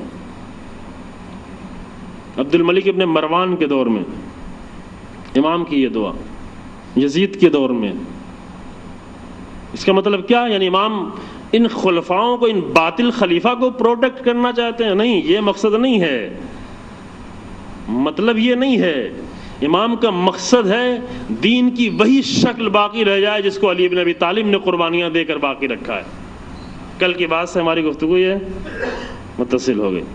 امام کی نگاہ میں دین ہے، امام کی نگاہ میں امت مسلمہ ہے، امام کی نگاہ میں یہ باطل فاسق و فاجر خلفاء جو بنی امیہ کے خلیفہ تھے وہ نہیں ہیں جن کے لیے شراب بھی مشکل نہیں. جو شراب پی کے بنی امیہ کا خلیفہ آتا تھا، ولید آ کے کہتا تھا 2 رکعت نماز کو بڑھا، 4 رکعت نماز صبح کی بڑھا، کہتا اور پڑھنا ہے. شراب پی کے انسان جو ہے انرجی آ گئی ہے تو اور نماز پڑھنا ہے تو اور پڑھاؤں، 2 رکعت اگر کم لگ رہی ہو. ایسے دور تھے وہ، لیکن ایسے دور میں امام سجاد علیہ السلام کا انداز یہ تھا. یہ اگر انداز دیکھیں، میں کیا عرض کرنا چاہ رہا ہوں، کچھ سوالات بھی شاید ہیں اور میں اپنی گفتگو کو وقت پہ تمام کروں گا انشاءاللہ تعالی. سوالات جو ہوتے ہیں، کتنے سوال ہیں؟ اگر زیادہ ہوں تو میں اپنی جلدی گفتگو تمام کر دوں. اللہم صلی علی محمد. صرف 4 سوال ہیں انشاءاللہ، کم وقت میں ختم ہو جائے گا، ایک ہی جگہ پہ جمع کر دیا، یہ اردو میں لکھ دیا ہمارے لیے، اچھا ہے۔ خوب، یہ بات کیوں عرض کر رہا ہوں؟ یہ بات اس لیے عرض کر رہا ہوں کہ یہ درد، امت کا یہ درد اگر کہیں مل سکتا ہے تو وہ اہل بیت کے گھرانے سے ملتا ہے۔ اچھا، ایک سوال بھی اسی بات پہ آیا، کیا درد علی از نظر نہج بلاغہ موضوع پر مجالس کا سلسلہ یہاں رکھا گیا ہے، کتنا فائدہ مند ہو سکتا ہے؟ درد علی لکھا ہوا ہے، درد علی، ہاں یہ بہت اچھا موضوع ہے، واقعی بہت ہی بڑا موضوع ہے۔ امیر المومنین کا درد کیا تھا؟ یہ ٹھیک ہے کہ امیر المومنین آج ہمارے درد کو حل کر رہے ہیں، ہماری مشکلات کو امیر المومنین حل کر رہے ہیں، لیکن امیر المومنین علی بن ابی طالب کا سامنے ان کا درد کیا تھا؟ امیر المومنین کی مشکل کیا تھی اس زمانے میں؟ مشکل کشا کن لوگوں کے سامنے کن مشکلات میں دوچار تھے؟ غلط پیغام نہیں جائے اس سے، امیر المومنین کی مشکلات دشمن نہیں تھی فقط، ایک بڑا موضوع ہے واقعاً، اگر خدا توفیق دے یا ہم سے بہتر کوئی انشاءاللہ ہم سے معمولی طالب علم کوئی عالم آئے اس سے استفادہ کریں۔ امیر المومنین کا درد ایک اچھا موضوع سوال کیا، لیکن واقعاً بہت اچھا موضوع ہے۔ کیا تھا امیر المومنین کا درد؟ درد نے امیر المومنین کو، امیر المومنین کا وہ مقام کی جس کو بنیاد پر آج ہم اس طریقے سے امیر المومنین کو یاد کرتے، درد کے ساتھ یاد کرتے ہیں، گریہ کے ساتھ یاد کرتے ہیں، رونے کے ساتھ یاد کرتے ہیں۔ درد انسان کو واقعی انسان بناتا ہے، اگر درد نہیں انسان کے اندر ہے تو انسان نہیں ہے۔ درد مند انسان ہونا، امام سید سجاد کا وہ درد تھا کہ اتنے سارے ظلم کے بعد بھی آ کر امام امت مسلمہ کے لیے دعا کر رہے ہیں۔ یہ امت کے لیے درد ہونا چاہیے، اگر امت کے لیے درد نہیں ہو تو تفرقے کی بات ہوگی، پھر نفرت کی بات ہوگی، پھر لڑائی کی بات ہوگی، پھر امت مسلمہ کو کمزور کرنے کی باتیں ہوں۔ کیوں؟ اگر درد نہیں ہو انسان کے اندر۔ کسی انسان میں درد ہوتا ہے اپنے گھر کے، ایک انسان کو صرف فقط اپنا درد ہوتا ہے کہ میں کیا کھاؤں، کیا پیوں، کہاں رہوں، کہاں سوؤں، کیا کھاؤں پہنوں، یہ درد ہوتا ہے، چھوٹا درد ہے۔ کسی کو اپنے گھر کا درد ہوتا ہے، کسی کو محلے کا درد ہوتا ہے کہ محلے میں یہ حالت دیکھی نہیں، کیا ہو رہا ہے، کیسا ہو رہا ہے، کسی کو میری قوم کا درد ہوتا ہے۔ یہ جملہ میں بار بار عرض کرتا ہوں، امام خمینی رحمۃ اللہ علیہ کو اتنا بڑا مقام جو ملا ہے وہ ان کے فقہ اور علم کی وجہ سے نہیں ملا ہے، چونکہ فقیہ اور بھی بہت بڑے بڑے گزرے ہیں۔ آج ممکن ہے بعض نادان شیعہ نہ سمجھے کہ یہ ذات کیا کر کے گزر گئی ہے، لیکن دنیا جانتی ہے، دنیا جانتی ہے، مسلمان جانتے ہیں، انصاف پسند دنیا کے غیر مسلم جانتے ہیں کہ امام خمینی نے کیا کیا ہے، کیوں اتنا بڑا مقام ان کو حاصل ہے۔ واقعا اللہ کی طرف سے مقام حاصل ہے اس لیے کہ درد تھا، فقہ کی وجہ سے نہیں اتنا ہے، فقیہ اور بھی بہت بڑے بڑے لوگ تھے، علم کی وجہ سے نہیں، عالم اور بھی بہت بڑے لوگ تھے، اس میں کوئی شک نہیں کہ علم کے میدان میں بہت ہی عظیم تھے، فقہ کے میدان میں بہت عظیم تھے۔ تقوی اور پاکیزگی فقط نہیں تھی، تقوی اور پاکیزگی میں اور بھی بہت سارے لوگ عظیم تھے، لیکن جس چیز نے امام خمینی کو اتنا عظیم کر دیا وہ ان کا درد تھا۔ قم کے چھوٹے سے شہر میں بیٹھے تھے لیکن پوری امت مسلمہ کا درد تھا، یہ معمولی چیز نہیں، یہ مشکل ہے۔ ابھی ہماری مشکل ہے کہ ہمارے اندر سے درد ختم ہو گیا ہے، ممبر پہ آ جاتے ہیں لیکن درد نہیں ہے، سارا درد اپنے جیب کا ہے، سارا درد اپنا ہے، ساری فکر اپنی ہے۔ اگر امت کا درد پیدا ہو جائے تو انداز نہیں ہوگا یہ بات کرنے کا، طریقے بدل جائیں گے، انداز بدل جائے گا۔ واقعات موجود، بہت سارے واقعات موجود ہیں۔ میں ایک چھوٹا سا واقعہ چلیے اس وقت یاد آ رہا ہوں، اپنی علماء میں سے بیان کرتا ہوں۔ علامہ غلام عسکری صاحب کا نام آپ لوگوں نے سنا ہوگا، جن کی بڑی خدمات ہے، ابھی 1500 سے زیادہ مدرسے چل رہے ہیں۔ البتہ جس طریقے سے وہ چاہتے تھے ابھی آگے اس طرح نہیں بڑھ پایا، لوگوں نے اس طرح نہیں بڑھا پائے، کوشش کر رہے ہیں بہت سارے لوگ الحمدللہ، لیکن بہت بڑا وہ پروجیکٹ تھا اور بہت آگے بڑھ سکتے تھے۔ یہ واقعہ میں نے خود پڑھا ہے کہ علامہ ذیشان حیدر جوادی جب نجف سے تشریف لائے تو انہوں نے آ کر ان کے سامنے ایک واقعہ، پہلے وہ دوسرے طرح کے ذاکر تھے، بڑے ذاکر تھے، وہ بھی بڑے ذاکر تھے، ان جو لوگ بزرگ ہیں وہ جانتے ہوں گے، یہاں پر ہم لوگ البتہ نہیں جانتے۔ علامہ جوادی نے آ کر ان کے سامنے ایک واقعہ سنایا۔ کیا واقعہ سنایا؟ کہا کہ ہمارے یہاں نجف میں علامہ رشید ترابی آئے تھے مجلس پڑھنے کے لیے۔ علامہ رشید ترابی پاکستان کے میں تھے، البتہ یہیں ساؤتھ کے تھے، حیدرآباد کے تھے، اور واقعاً اردو زبان کے ایک عظیم خطیب گزرے ہیں جو مضبوط باتیں، یعنی واقعاً ایک خطیب جو قرآن اور حدیث کی بنیاد پر بہترین مجلسیں پڑھا کرتے تھے۔ اگر آپ لوگ سنیں تو انشاءاللہ استفادہ کریں گے۔ وہ گئے وہاں مجلس کے پڑھنے کے لیے، چونکہ ایک بڑے خطیب تھے، لہذا شہید صدر کو وہاں کے طالب علموں نے، جو اردو زبان طالب علم تھے ہندوستان پاکستان کے، ان لوگوں نے شہید صدر کو بھی دعوت دی کہ ہمارے یہاں کے عظیم بڑے ذاکر آئے ہوئے ہیں، آپ بھی وہاں پر تشریف لے آئیں مجلس میں۔ شہید صدر رحمۃ اللہ جو عظیم فقیہ بھی تھے اور عظیم فیلسوف بھی تھے اور عظیم بہت سارے علم کی مہارتیں تھیں، کل 47 سال ان کی عمر تھی، لیکن 47 سال میں بہت کچھ کر کے دکھا دیا انہوں نے۔ وہ مجلس میں آئے، مجلس میں انہوں نے تقریر سنی علامہ رشید ترابی کی۔ علامہ رشید ترابی کی تقریر سننے کے بعد انہوں نے کہا کہ اگر تمہارے پاس ایسے خطیب موجود ہیں تو تمہاری قوم کی حالت ایسی کیوں ہے؟ اللہ اکبر! توجہ فرمائی آپ نے، جس کی زبان میں اس قدر تاثیر ہو کہ مجمع ایک منٹ کے لیے کنٹرول میں نہیں ہو، ایسے خطیب موجود، ابھی تو بہت سارے خطیب موجود ہیں نا۔ یہ ان کا جملہ تھا علامہ رشید ترابی، علامہ شہید صدر رحمۃ اللہ علیہ کا، اگر تمہارے پاس ایسے لوگ موجود ہیں تمہاری قوم میں تو پھر تمہاری قوم کی حالت ایسی کیوں ہے؟ یہی واقعہ آ کر علامہ جوادی نے غلام عسکری صاحب کے سامنے سنا دیا، انہوں نے اپنا پورا پیٹرن چینج کر دیا۔ دیکھیں تبدیلیاں ایسی آتی ہیں، اپنی زندگی کا مقصد ہی انہوں نے آ کر تبدیل کر دیا۔ لیکن انسان کے اندر یہ صلاحیت ہو جو اپنے آپ کو تبدیل کر سکتا ہو، ہر ایک تو نہیں تبدیل کر سکتا۔ تو درد انسان کو انسان بناتا ہے۔ امام خمینی ایک قم اس زمانے کا قم کیسا تھا؟ آج کے زمانے کسی دیہات جیسا قم تھا، ابھی قم جا کے دیکھیں تو بہت ہی قم ڈیولپ کر گیا ہے، لیکن شاہ کے زمانے کا قم ایسا تھا کہ بڑی مشکل سے لوگ جاتے تھے زیارت کرنے، ڈرتے تھے کہ قم جائیں کیسے وہاں زیارت کرنے کے لیے، بہت ہی پیچھے رکھا گیا تھا۔ اس قم کا بیٹھا ہوا انسان، اس چھوٹے سے شہر میں بیٹھا ہوا انسان پوری امت مسلمہ کا درد اپنے دل میں لیے ہوئے۔ فلسطین کا درد ہے، ابھی بیت المقدس سے آ رہا ہے، قدس کا دن آ رہا ہے، یہ درد کی بنیاد پر وہ سلسلہ جاری ہے، اور اس قدس کے دن نے آج اسرائیل کو کمزور کر رکھا ہے، بہت بری طریقے سے کمزور کر رکھا ہے۔ تو امام خمینی کو جس چیز نے امام خمینی بنایا، وہ ان کے اندر جو درد تھا، وہ درد اور لوگوں میں اتنا نہیں تھا لوگوں میں درد، کسی کو حوضے کا درد تھا، کسی کو کتابوں کا درد تھا، کسی کو درس کا درد تھا، وہ بھی محترم درد تھا، وہ بھی مقدس درد تھا، وہ بھی اہم چیزیں تھیں۔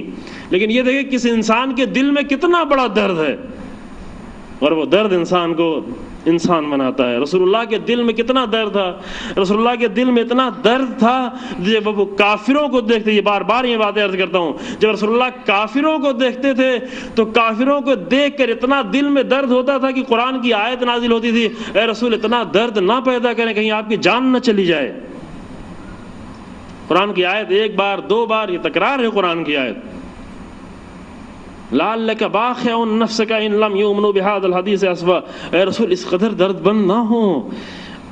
کافروں کو، مسلمانوں کی بات نہیں ہے، ان لم یؤمنوا قرآن کا، اگر یہ لوگ ایمان نہ لائیں، اگر یہ کافر لوگ ایمان نہ لائیں تو ان کی حالت کو دیکھ کر آپ کو اتنا درد نہ ہوگی کہیں آپ کی جان نہ چلی جائے اے رسول۔ اللہ اکبر! اور وہی درد تھا امیر المومنین کے دل میں، جہاں امیر المومنین اس طریقے سے 25 سال گزار رہے تھے، اور وہی درد لے کر حسین ابن علی کربلا میں آئے تھے، اور وہی درد سید سجاد کے دل میں تھا کہ اس طرح کی دعائیں کر رہے ہیں۔ یہ درد تھا جو اس طرح بنا رہا تھا، اور اس درد کی محرومیت ہے ہمارے پاس، جو مشکل ہے اس درد سے ہم کو محروم ہے، واقعاً محروم ہے، یہ درد نہیں ہے۔ اگر انسان اپنے آپ کو پہچاننا چاہتا ہے کہ دیکھیں پہچانے ہم کتنے بڑے انسان ہیں، دیکھیں ہمارے اندر درد کتنے لوگوں کا درد ہے۔ اگر فقط اپنا ہی سارا درد ہے تو اپنے بچوں کا بھی درد نہیں ہے، گھر والوں کا بھی درد نہیں ہے، بھائی بہن کا بھی درد نہیں ہے، پڑوسی کا بھی درد نہیں ہے، تو یہ سمجھ لے کہ بہت چھوٹا سا انسان، واقعاً بہت چھوٹا سا انسان۔ لیکن اگر اس کا درد بڑھتا گیا، درد اضافہ ہوتا گیا، جیسے امام علیہ السلام کا جملہ پڑھا تھا نا کل یا پرسوں کہ مومن کی صفت یہ ہے کہ اس کے چہرے پر مسکراہٹ ہوتی ہے لیکن دل میں ہزار درد بھرے ہوتے ہیں۔ ایک صفت مومن کی کیا ہے کہ مومن کا سینہ، مومن کا دل غم سے بھرا ہوتا ہے، لوگوں کے لیے درد بھرا ہوتا ہے اس کے دل میں، لیکن چہرے پر اس کا ظاہر نہیں کرتا۔ یہ نہیں کہ چہرے پر غم ظاہر کر کے لوگوں کو بور کر دے، یہ نہیں کرتا مومن، لیکن درد اس کے اندر بہت ہوتا ہے۔ تو اگر یہ حالت پیدا ہو جائے امت مسلمہ کی، جو ائمہ کی حالت تھی، جو انداز تھا امیر المومنین کا، جو انداز تھا، نتیجہ کیا ہوگا؟ اس کا نتیجہ یہ ہوگا کہ زن جو بدگمانیاں ہیں بہت زیادہ ہمارے درمیان، وہ بدگمانیاں کم ہوتی چلی جائیں۔ ابھی سب سے بڑا مسئلہ جو اتنی نفرتیں پھیل رہی ہر طرف سے، ان کی سب سے بڑی وجہ جو ہے وہ بدگمانیاں ہیں، واقعاً بدگمانیاں ہیں۔ لوگوں کو مومنین کے بارے میں بدگمانی. ایک گروہ مومنین کا دوسروں کے بارے میں بدگمان ہے کہ وہ لوگ ایسے ہیں، وہ لوگ ایسے ہیں، وہ لوگ ایسے ہیں. دوسرا گروہ ان کے بارے میں بدگمان ہے کہ یہ لوگ ایسے فاسق جوان ہیں، نہیں یہ لوگ باطل جوان ہیں، یہ لوگ ایسے جوان ہیں. نہیں، ان کو دھوکہ کھائے ہوئے ہیں. وہ بھی مومن ہے، وہ بھی پاکیزہ دل کے ساتھ ہے، وہ بھی ہدایت چاہتے ہیں، وہ بھی علی بن ابی طالب کا نام لیتے ہیں، وہ بھی دین کا نام لیتے ہیں. تھوڑا سا کیا ہو، تھوڑا سا بدگمانی دور کرے. ادھر بھی لوگوں کے دلوں میں بدگمانی کہ یہ کیا ہے، یہ تو ایسی باتیں کرتے ہیں، وہ تو ایسی باتیں کرتے ہیں. بدگمانی، پھر بدگمانیاں حتیٰ مسلمانوں کے درمیان میں، شیعوں کے درمیان میں اہل سنت کے لیے بہت ساری بدگمانیاں.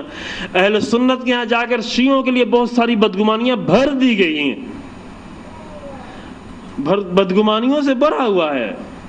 درد جب پیدا ہوتا ہے تو بدگمانیاں خود بخود دور ہونا شروع ہو جاتی ہیں.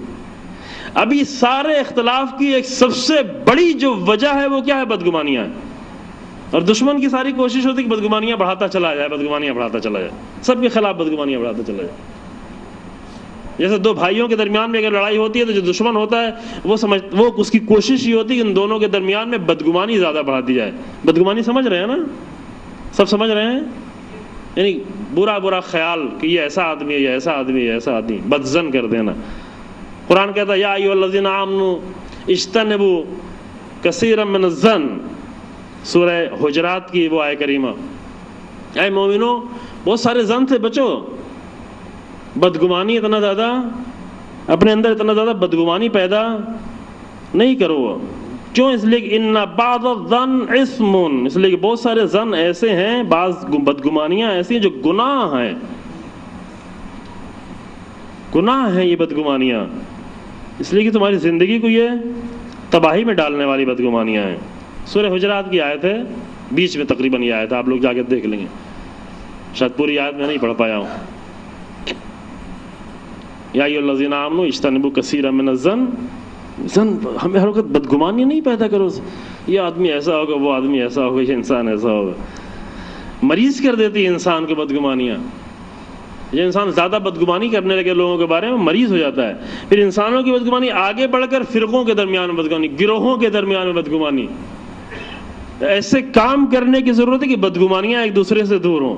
نتیجہ اس کا ایک نمونہ میں آپ کے سامنے پیش کرتا ہوں. آیت اللہ بروجردی جو نام سنا ہوگا آپ نے، امام خمینی سے پہلے جو عالم تشیع کے بہت ہی عظیم مرجع گزرے ہیں، انہوں نے بدگمانیوں کو دور کرنے کے لیے مصر کی یونیورسٹی الازہر یونیورسٹی، جانتے ہوں گے کہ عالم اسلام کی بہت بڑی یونیورسٹی ہے، اور پوری دنیا میں سب سے پہلی جو یونیورسٹی بنی ہے وہ الازہر یونیورسٹی ہے. پتہ نہیں آپ کو معلوم ہے کہ نہیں معلوم ہے. دنیا کی سب سے پہلی یونیورسٹی جو بنائی گئی ہے وہ الازہر یونیورسٹی ہے، جو شیعوں کے ذریعے سے مصر میں بنائی گئی، جو کہ پہلے شیعہ کی حکومت تھی مصر میں. البتہ زیدی شیعہ تھے، ان کے ذریعے سے یہ الازہر یونیورسٹی بنائی گئی تھی، لیکن ابھی پورا اہل سنت کے قبضے میں. آیت اللہ بروجردی نے خط لکھا، ڈیلیگیشن بھیجا، اور ان کے درمیان میں رابطہ پیدا کیا تاکہ بدگمانیاں دور ہوں. ادھر سے وائس چانسلر کے خط آتے تھے، ان کی طرف سے ڈیلیگیشن جاتے تھے، ادھر سے ان کی طرف سے ڈیلیگیشن جاتے تھے، اور یہ رابطہ بڑھا اور وہ سلسلہ آج تک جاری ہے. ابھی تک پورا مجمع تقریب یعنی قریب کرنے کا جو ہر سال بڑے پروگرام ہوتے ہیں پورے عالم اسلام سے، کئی سو کی تعداد میں اہل سنت شیعہ بڑے اسکالرز اور علماء وہاں پر آتے ہیں، ایران میں بلائے جاتے ہیں. وہ آیت اللہ بروجردی نے یہ کام کیا تاکہ بدگمانیاں کم ہو، اور کم ہوئی، جس کا نتیجہ کیا ہوا؟ مقصد آیت اللہ بروجردی کی یہ تھا کہ عالم اہل سنت میں، اہل سنت دنیا میں اہل بیت کے معارف اور علوم سے لوگوں کو آشنا کیا جائے، چونکہ محروم ہیں. اگر اہل بیت کے علم سے اہل سنت محروم ہیں تو یہ نقصان کی بات ہے. ان کے لیے بھی نقصان ہے، ہمارے لیے بھی نقصان ہے، عالم اسلام کے لیے نقصان ہے. اہل بیت کے علوم سے محرومی، چونکہ محروم رکھا انہوں نے بدگمانیوں کی وجہ سے. بدگمانی ہم سے تھی، محروم کر لیا اپنے آپ کو انہوں نے اہل بیت سے، یہ ان کے لیے نقصان دہ تھا. میں نے اگر برادران اہل سنت سنیں گے ان باتوں کو کہیں اور پر تو اچھا، یہ سنیں، اچھی بات ہے کہ ٹھیک ہے غلطیاں ہماری بھی، اس میں کوئی شک نہیں ہے. اگر ہم سے مخالفت ہے تو کم سے کم اہل بیت سے اپنے آپ کو محروم نہ کریں، کیونکہ اس میں گھاٹا ہے، آپ کا گھاٹا ہے.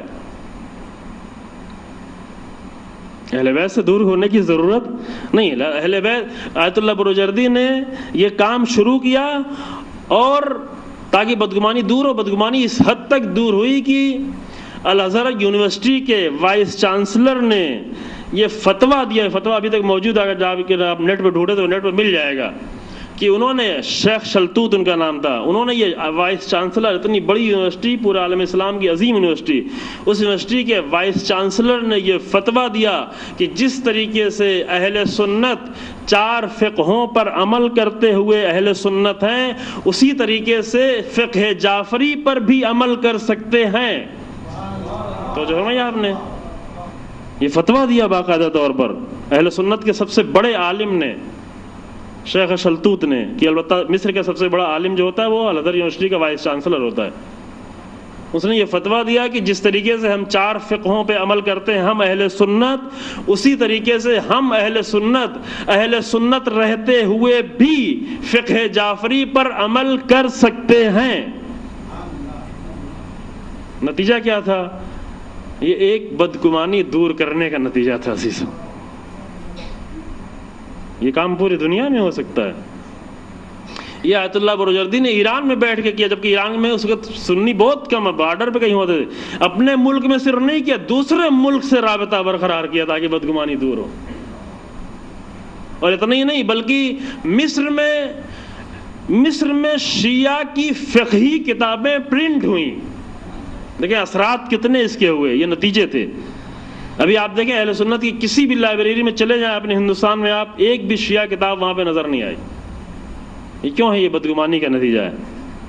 البتہ ہمارے یہاں ہے، ہمارے یہاں آپ کسی بھی لائبریری میں چلے جائیں، شیعہ لائبریری میں، تو آدھی کتاب شیعوں کی ہوتی ہے، آدھی کتاب اہل سنت کی ہوتی ہے۔ ہمیں کوئی مضاحقہ نہیں، ہمیں کوئی پریشانی نہیں، کوئی پابندی ہمارے یہاں نہیں۔ کبھی کبھی آدھی سے زیادہ کتابیں، چونکہ اہل سنت کی کتابیں زیادہ ہیں، تعداد بھی ان کی زیادہ ہے، آدھی سے زیادہ کتابیں اہل سنت کی ہوتی ہیں، آدھی سے کم کتابیں شیعہ کی ہوتی ہیں ہماری لائبریریوں میں، لیکن ان کے یہاں یہ نہیں کیا ہے، نہیں پایا جاتا۔ تو وہاں پہ کیا ہوا؟ مصر میں فقہ کی کتابیں چھپی باقاعدہ طور پہ۔ شیخ شلتوت نے باقاعدہ کہا کہ بہت ساری چیزوں میں کہا کہ طلاق کے مسئلے میں شیعہ کا مسئلہ سنت سے زیادہ بہتر ہے۔ آج بھی اعتراف کرتے ہیں بہت سارے لوگ کہ مسئلہ طلاق میں شیعہ نظریہ اور شیعہ فقہ اہل سنت کی فقہ سے زیادہ بہتر ہے۔ اور اگر یہ سلسلہ جاری رہے تو بہت ساری چیزیں ان کو سمجھ میں آئیں گی کہ شیعہ فقہ اہل سنت کی فقہ سے زیادہ ہے۔ کیوں زیادہ بہتر؟ اس لیے کہ شیعہ فقہ اہل بیت سے لی گئی ہے، فرق یہ ہے، ان سے لیا گیا یہ مسئلہ ہے۔ بس ایسے کام ضروری نہیں ہے کہ اگر ممبری پہ کیا جائے، البتہ ممبر والوں کو زیادہ حق بنتا ہے، لیکن آپ بھی کر سکتے ہیں۔ ابھی انٹرنیٹ کے ذریعے سے، دوسرے ذریعے سے، بہت سارے ذریعے سے ایسے کام جتنا زیادہ انسان کر سکے، بدگمانیاں کم ہوں، تاکہ آئے دنیا اہل بیت سے آشنا ہو۔ عزیزوں، اہل بیت سے آشنا ہوگی تو دنیا ان مقامات تک پہنچے گی جو مقامات کا حق ہے۔ بس میں اپنی گفتگو کو یہاں پہ تمام کرتا ہوں۔ کل وعدہ کیا تھا آپ کی خدمت میں کہ آج بھی ولادت کی تاریخ اور مصائب نہیں ہوں گے، لہذا آپ کے چند سوالوں کے جوابات کو، پہلا سوال کا جواب، ایک سوال کا جواب یہاں پر ہو گیا کہ کیا درد علی از نظر نہج البلاغہ، یعنی نہج البلاغہ کی نگاہ میں امیر المومنین کا درد کیا ہے؟ کہ البتہ یہ بہت ہی اچھا موضوع ہے، بہت ہی خوبصورت موضوع ہے، اور بہت ضرورت کا موضوع ہے۔ انشاءاللہ اگر ہمیں خود توفیق ہوئی کبھی تو انشاءاللہ آپ کی خدمت میں عرض کریں گے نہج البلاغہ میں امام کے درد کیا ہیں، اور اگر نہیں تو آپ انشاءاللہ ہم سے بہت بہتر علماء سے آپ انشاءاللہ استفادہ کریں۔ سوال یہ کیا گیا ہے کہ کیا اس موضوع پر مجالس کا سلسلہ یہاں رکھا جا سکتا ہے؟ کتنا فائدہ مند ہوگا؟ یقیناً رکھا جا سکتا ہے، اور یقیناً بہت ہی زیادہ فائدہ مند ہوگا۔ کم سے کم یہ فائدہ ہوگا کہ نہج البلاغہ کے بہت سارے خطبوں سے آپ آشنا ہو جائیں گے۔ جی ہاں، کم سے کم یہ فائدہ ہوگا۔ اس کے پہلے کا سوال یہ ہے کہ اگر ہر چیز خدا کی طرف سے ہے تو نفع و نقصان، خوشی و غم، یہ سب چیز اگر خدا کی طرف سے، کیا انسان کے ہاتھ میں کچھ ہے یا انسان کے ہاتھ میں کچھ نہیں ہے؟ ایک اچھا سوال ہے جس کے لیے گفتگو ہوئی تھی۔ جی ہاں عزیزو، یہ ایک بہت ہی تھوڑا نازک مسئلہ ہے، لیکن میں جلدی سے کہہ کر آگے گزر جاتا ہوں مختصر طور پر، کہ اس میں کوئی شک نہیں کہ سب کچھ خدا کی طرف سے ہے، لیکن جہاں سب کچھ خدا کی طرف سے ہے وہیں ایک چیز اور خدا کی طرف سے، اے انسان میں نے تجھے اختیار دیا ہے کہ تو اپنے اختیار سے جو عمل انجام دینا چاہے انجام دے، یہ بھی خدائی کی طرف سے۔ تو جو ہے اس میں کوئی شک نہیں، واقعاً سب کچھ اللہ کی طرف سے ہے. ایک پتا بھی نہیں ہلتا مگر اذن پروردگار کے بغیر. جو کچھ بھی ہے اذن پروردگار سے ہے. یہ ذاکروں کے غلط جملے ہوتے جو کہتے ہیں کہ فلاں چیز اذن پروردگار کے بغیر. اذن پروردگار کے بغیر ایک پتا بھی نہیں ہل سکتا، کچھ بھی نہیں ہو سکتا. جو کچھ بھی ہوتا ہے وہ اذن پروردگار سے ہوتا ہے. البتہ ہاں ضروری نہیں کہ ہر جگہ کہا جائے بے اذن اللہ بے اذن اللہ، لیکن جب توحیدی عمل ہو رہا ہوتا ہے تو نیت فقط یہی ہوتی ہے کہ جو کچھ انجام دے رہا ہے اللہ انجام دے رہا ہے. چونکہ ہمارا ذہن اتنا توحیدی نہیں، لہذا اس راز کو سمجھ نہیں پاتے. تو فرمایا آپ نے تو ہے سب کچھ خدا کی طرف سے، لیکن اسی خدا کی طرف سے یہ بھی ہے کہ اے انسان میں نے تجھے اختیار دے کر پیدا کیا ہے، اور اختیار سے جو کچھ تو انجام دے گا. لیکن جب تو انجام دے رہا ہوگا تب بھی میری ہی دی ہوئی طاقت سے تو انجام دے گا. تو بس یہ بھی خدا کی طرف سے ہے. حتیٰ انسان جو عمل انجام دیتا ہے وہ عمل کا انجام دینا بھی خدا کی طرف سے ہے، کیونکہ اللہ کی دی ہوئی طاقت سے انسان عمل انجام دیتا ہے، مگر چونکہ اپنے اختیار سے انجام دیتا ہے لہذا اس کو سزا بھی ملے گی جزا بھی ملے گی. فرق یہ ہے چونکہ اپنے اختیار سے انجام دیتا ہے. یہ نہیں کہہ سکتا، ایک گروہ ہے فرقہ کہ کہتا ہے کہ جب سب کچھ اللہ کی طرف سے ہے تو پھر ہمیں کیا ہے، جب اللہ کی طرف سے جو کچھ ہو رہا ہے اللہ کی طرف سے پھر انسان مجبور ہے. نہیں، انسان مجبور نہیں ہے. اس کی چھوٹی سی مثال دیتے ہیں کہ جیسے مثلاً ایسا مثال کئی جگہ پہ دیتے ہیں، جیسے ٹرین چل رہی ہو، ٹرین کا ڈرائیور جو ہے وہ اس کو ڈرائیو کر رہا ہو، اور ڈرائیو کرتے کرتے اس کو صحیح ڈرائیو کرنا ہے، ٹرین کو اس کو صحیح ٹریک پہ لے کے چلنا ہے. اگر صحیح ٹریک پہ لے کے نہیں چلے گا تو کیا ہوگا؟ ذرا سا غلطی اس کی کیا ہوگی، ٹریک ممکن ہے چینج ہو جائے، اور چینج ہونے کے بعد سامنے سے آتی ہوئی ٹرین سے جا کے ٹکرا جائے. اب یہ ٹرین جب اس سے ٹکرائے، ایک ٹرین دوسری ٹرین سے ٹکرائے، اس ڈرائیور کو پکڑا جائے کہ تو نے کیوں غلط ٹریک چینج کیا تھا، تو نے کیوں غلطی کی، تو وہ کہے کہ اس میں میری کیا غلطی ہے، اس میں غلطی تو پاور ہاؤس کی ہے. اگر پاور ہاؤس لائٹ نہیں دیتا تو ٹرین چلتی ہی نہیں. مطلب مجھے سزا نہیں دے بلکہ کس کو سزا دو، جا کر پاور ہاؤس والوں کو پکڑو کہ انہوں نے کیوں لائٹ دی تھی. اگر وہ الیکٹریسٹی نہ دیتے تو ٹرین چلتی ہی نہیں. تو اگر کوئی مجرم آ کہے کہ مجھے نہیں، میری کوئی سزا نہیں، مجھے نہ پکڑو، کیونکہ اللہ اگر مجھے طاقت نہ دیتا تو میں کیوں یہ گناہ کرتا، اللہ کی طرف سے سب کچھ ہے، اللہ نے مجھے طاقت دی ہے. نہیں، یہ مجرم نہیں کہہ سکتا. کیوں نہیں کہہ سکتا؟ اس لیے کہ ٹھیک ہے اللہ کی دی ہوئی طاقت ہی سے گناہ کر رہا ہے، لیکن کر رہا ہے اپنے اختیار سے. ٹریک چینج کیا ہے اپنے اختیار سے چینج کیا. تو جنویا آپ نے لہذا اس ڈرائیور کو سسپینڈ کر دیا جائے گا، سزا دی جائے گی. کیوں؟ اس لیے کہ تو نے جو ٹریک چینج کیا تھا اپنے اختیار سے یہ چینج کیا تھا، اس میں پاور ہاؤس کی کوئی غلطی نہیں ہے. تو جو بھائی آپ نے بس یہ سوال مختصر طور پہ، البتہ یہ ایک بہت بڑا نظریہ ہے، اس پہ تفصیل ہے. 2 سوال چھوٹے چھوٹے اور ہیں. نہج البلاغہ ممبر سے کیوں نہیں بیان ہوتا؟ خوب اس کی وجہ میں نے کل بیان کر دی تھی آپ کی خدمت میں.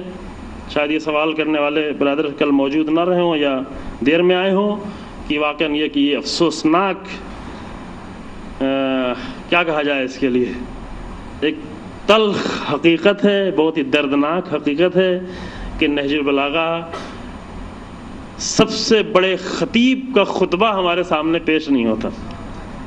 ہم آ کر اپنی ساری خطابت کر کے چلے جاتے ہیں، لیکن کائنات کا سب سے عظیم خطیب کی خطبے وہ نہیں پیش کر پاتے. یہ محرومیت ہے، اور واقعی یہ سب سے بڑی محرومیت ہے. اگر نہج البلاغہ پیش کی جائے آ کر تو بہت کچھ ہمارے اندر ہو سکتا ہے. واقعی نہج البلاغہ میں اتنی طاقت موجود ہے، اور یہ ہماری بنیادی ضرورت ہے کہ علی بن ابی طالب جیسے خطیب کے خطبات سے آشنا ہوں. علی بن ابی طالب کے جیسے خطیب کے خطابت کے انداز کو دیکھیں. دیکھیں علی بن ابی طالب کی خطابت کا انداز کیا تھا. اس میں کسی کو شک ہے دنیا کے کسی انسان کو کہ علی سے بڑا کوئی خطیب تھا؟ ہے کسی کو شک؟ کم سے کم کسی شیعہ کو تو شک نہیں ہوگا. جاہل جیسا متعصب انسان کہتا ہے کہ میں اتنا بڑا ادیب اس لیے بن گیا کہ میں نے نہج البلاغہ کے 60-70 خطبے یاد کیے ہیں. اہل سنت بہت بڑا ادیب گزرا ہے. کہا کہ میرے اتنے بڑے ادیب یعنی لٹریری پرسن، اتنے بڑے ادیب بننے کا راز یہ ہے کہ میں نے نہج البلاغہ کے 60-70 خطبے یاد کیے ہیں. تو کوئی دنیا کے انسان نہیں کہہ سکتا کہ علی سے بڑا کوئی خطیب گزرا ہے۔ پھر اگر علی سے بڑا کوئی خطیب نہیں ہے تو ہماری خطابت میں علی ابن ابی طالب کا انداز کیوں نہیں ہے؟ توجہ فرمائیں آپ، کیوں وہ انداز نہیں ہے؟ امیر المومنین جیسے خطبے ہمارے کیوں نہیں ہیں؟ نہج البلاغہ کیوں نہیں پڑھی جاتی؟ سوال یہ کیا ہے۔ نہج البلاغہ اسی لیے نہیں پڑھی جاتی کہ اگر نہج البلاغہ پڑھی جائے گی تو ہمیں اپنی خطابت کا انداز بھی بدلنا پڑے گا۔ مشکل یہ ہے اور یہ خطرناک ہے، ہمیں اپنی خطابت کے طریقے بدلنے پڑیں گے۔ بس ٹھیک ہے، نہج البلاغہ قوم جو ہے نہج البلاغہ سے محروم ہو جائے لیکن مجھ سے محروم نہ ہو۔ خدا کرے کہ وہ دن آئے کہ نہج البلاغہ پڑھی جائے۔